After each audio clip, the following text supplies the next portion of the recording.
I got a question from one of my listeners who said, "Hey man, how come you don't do any stones?"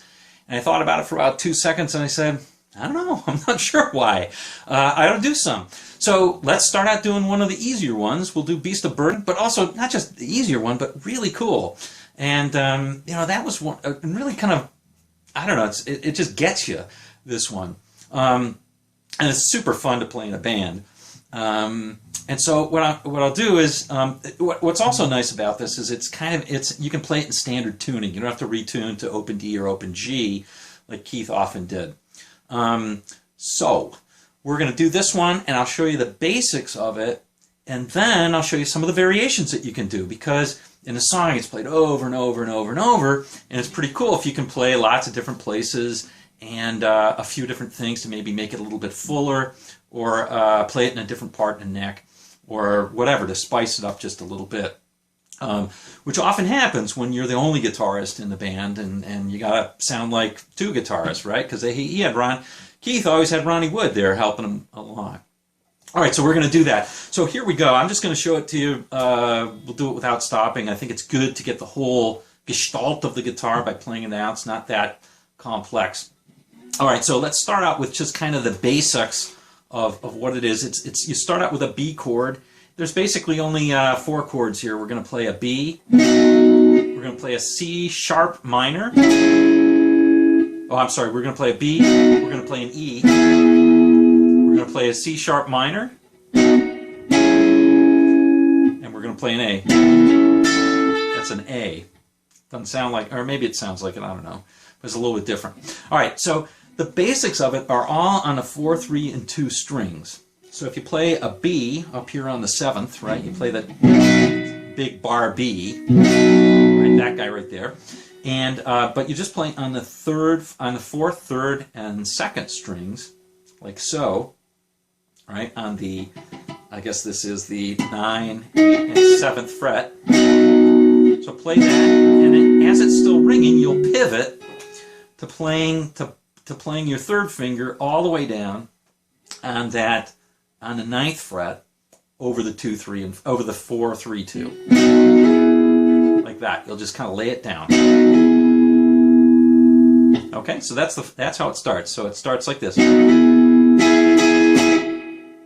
Okay, then it goes back to the B, and now a C sharp minor, and that is basically that's 11 on the 4, 3, 2. It's 11, 9, 9. So again, it starts out like this.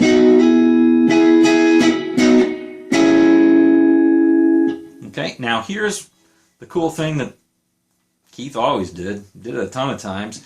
He's going to go from an E to an A, but he's going to basically...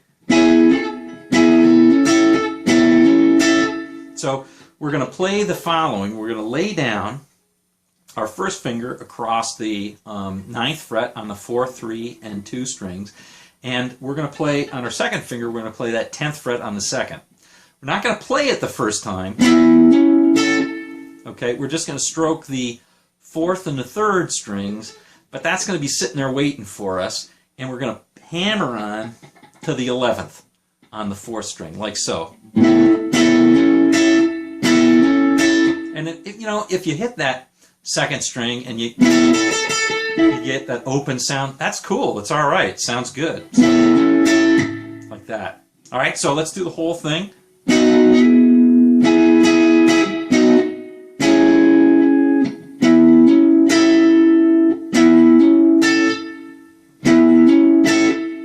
Okay. So you hammer on, and then on your uptick, you hit that. You have to make sure that you hit the 2nd string, and you can hit other strings. You can hit the 4 or the 3 or the 2, any of those, but you have to hit the 2 on that uptick. Okay, that's it. That's the basic lick.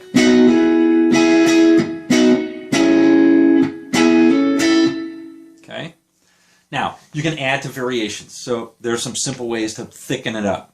So one simple way to thicken it up is just to play a full bar chord and then lay down, like so.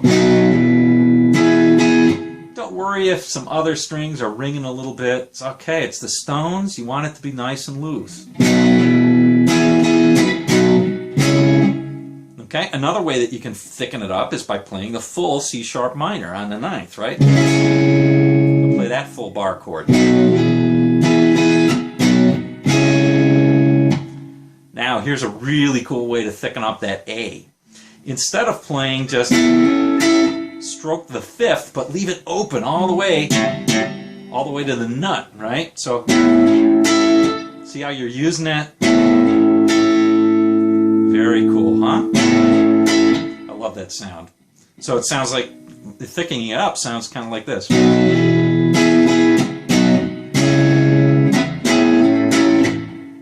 Right? Very nice. And that kind of helps if you only have the one guitar. And now, how do you thicken up that next one? Well, we use the open E. I'm sorry, we used the open A. Let's use the open E this time. So instead of playing the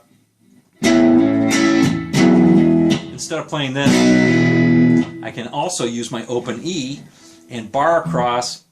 Now, if you know Hendrix chords, you know Hendrix used to always play this sort of E where you're hammering on the 3rd.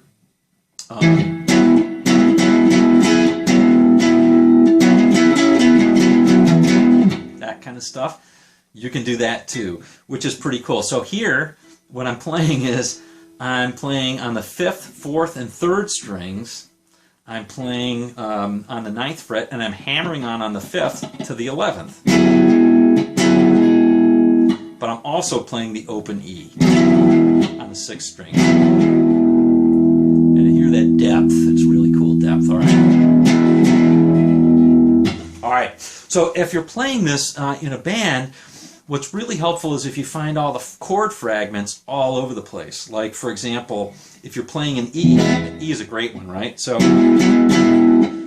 here's the E that we've been playing, but here's one variant, as you saw. But you can also find an E right up here on the 12th fret, so you can play fragments of that chord. You can play that. You can even play it way up here. Play it up there. All right, here's another E that's really useful. This one right here.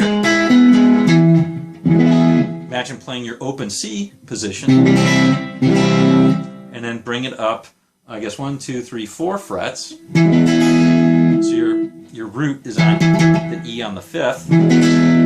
That's a nice one that you can play, and it lends itself to the Hendrix chordal play too.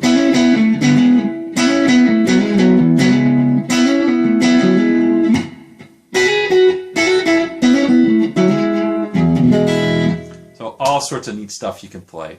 All right, anyway, hope you enjoyed this, and hope it helps you. All right, see you on down the road.